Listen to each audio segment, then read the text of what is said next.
नमस्कार मित्रांनो, मराठी बोला यूट्यूब चॅनलमध्ये आपलं स्वागत आहे. पंतप्रधान आवास योजना ग्रामीण 2025 च्या अंतर्गत ज्या नागरिकांनी सेल्फ सर्वे केले होते किंवा ग्रामसेवक यांच्या लॉगिन वरून सर्वे केले होते, त्याची पुढील प्रक्रिया कशी असणार हा बऱ्याच जणांना पडलेला प्रश्न होता. याच प्रश्नाचं उत्तर या व्हिडिओच्या माध्यमातून आपण जाणून घेणार आहोत. तत्पूर्वी जर आपण चॅनलवर पहिल्यांदा आलेला असाल तर चॅनलला सबस्क्राईब करायला विसरू नका, जेणेकरून असंच नवनवीन आणि महत्त्वपूर्ण अपडेट आपल्या चॅनलच्या माध्यमातून भेटत राहतं. आता पीएम आवास योजना ग्रामीणचा जो सर्वे होता तो सर्वे अनेक नागरिकांनी पूर्ण केलेला आहे. यामध्ये काहींनी सेल्फ सर्वे केलेला असेल किंवा काही जणांनी ग्रामसेवक यांच्या माध्यमातून असिस्टंट सर्वे जो आहे तो केलेला असेल.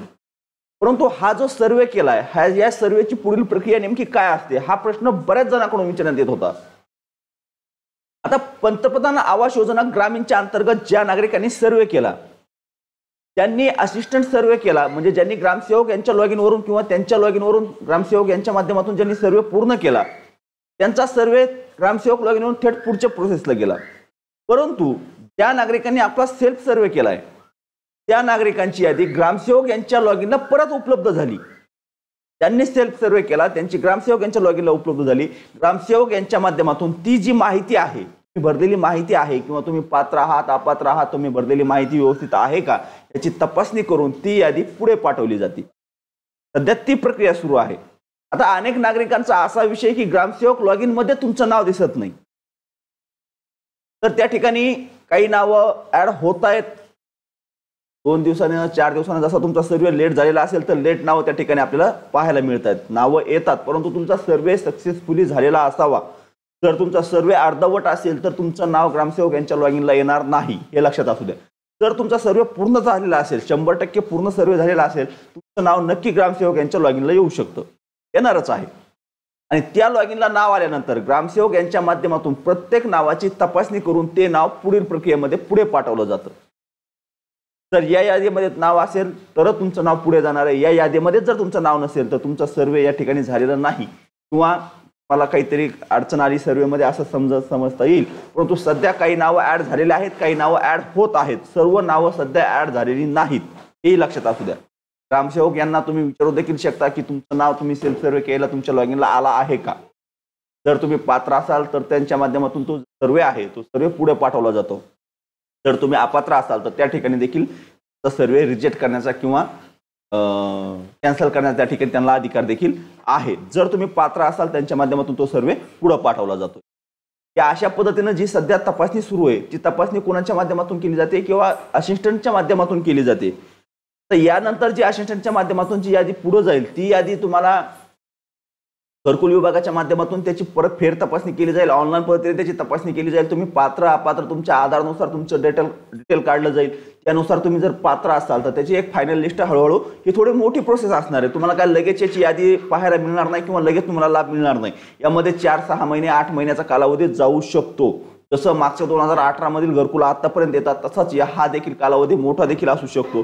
जर शासनाने थोडं वेगवान पद्धतीने घेतलं तर यामध्ये फास्ट देखील काम होऊ शकतं. परंतु तुम्हाला आताच घरकुल मिळेल, तुम्ही सेल्फ सर्वे केला म्हणजे तुम्हाला लगेच घरकुल मिळेल हे तरी सध्या डोक्यात ठेवू नका. सध्या फक्त या ठिकाणी तुमची जी तपासणी आहे ती घरकुल योजनेची तपासणी आहे, प्राथमिक तपासणी, ती तपासणी सुरू आहे. ही तपासणी प्रक्रिया पूर्ण झाल्यानंतर ग्रामसेवक यांच्या लॉगिन मधून ज्यावेळेस तुमचं जे अर्ज आहेत, तुमचे जे सेल्फ सर्वे आहेत ते अप्रूव्ह केले जातील म्हणजे मंजूर केले जातील, त्यावेळेस ते कुठेतरी पुढे जाणार आहेत. आणि पुढे गेल्यानंतर पुढील प्रक्रिया जी आहे ती विभागाकडून केली जाणार आहे. फेर तपासणीचा विचार जर असेल तर ऑन दी स्पॉट ज्या स्पॉटला तुम्ही सर्वे केला त्या स्पॉटला जाऊन देखील फेर तपासणी शासन करू शकतं. किंवा अन्यथा डिजिटल प्रक्रियेनुसार जसं मागच्या वेळी डिजिटल प्रक्रियेने बरेच लाभार्थी या ठिकाणी वगळले होते, त्या लाभार्थ्यांना देखील या ठिकाणी समाविष्ट करून घेतलं जाऊ शकतं. म्हणजे डिजिटल पद्धतीने जसे वगळले होते तसे देखील या पद्धतीमध्ये देखील वगळले जाऊ शकतात. त्यामध्ये तुमचं आधार कार्ड असेल, बँक डिटेल असेल, याच्या माध्यमातून तुमची तपासणी करून देखील या ठिकाणी पूर्ण केलं जाऊ शकतं. आता जे काय प्रश्न होता किंवा सेल्फ सर्वे केला पुढील प्रक्रिया काय, या पुढील प्रक्रियेची संपूर्ण माहिती आपण या व्हिडिओमध्ये दिलेली आहे. तर याच्या पुढे फेर तपासणी किंवा काही जर आणखी अपडेट आलंच तर आपल्याला व्हिडिओच्या माध्यमातून नक्कीच अपडेट दिलं जाईल. परंतु जो प्रश्न आपल्या मनात होता की सेल्फ सर्वे झाला आता पुढील काय, तर पुढील जी प्रक्रिया आहे ती सध्या सुरू आहे. प्रत्येक असिस्टंट यांच्या लॉगिनला जेवढे सेल्फ सर्वे केले आहेत तेवढे सादर होत आहेत, झालेले आहेत. काही मिळत आहेत, काही मिळणार आहेत. काही कालावधीमध्ये ते सर्व सर्वे त्यांच्या लॉगिनला उपलब्ध होतील आणि सर्व उपलब्ध झाल्यानंतर त्यांच्या माध्यमातून त्याचं व्हेरिफिकेशन करून मंजूर किंवा नामंजूर करून यादी पुढे पाठवली जाईल.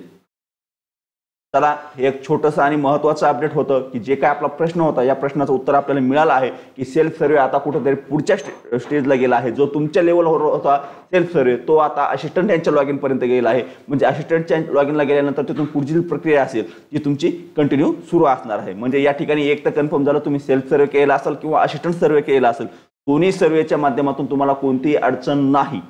बऱ्याच जणांनी विचारलं की सेल्फ सर्वे केल्यानंतर लाभ मिळत नाही किंवा असिस्टंट केल्यानंतर लाभ मिळत नाही, तर असं काही नाही. सेल्फ सर्वे देखील असिस्टंट यांच्या सर्वेलाच असिस्टंट यांच्याच लॉग इनला आलेत आणि त्यानंतर तिथून पुढे ते कंटिन्यू होणार आहेत. त्यामुळे सेल्फ सर्वे केला म्हणून मला लाभ मिळणार नाही अशा चिंतेत राहू नका.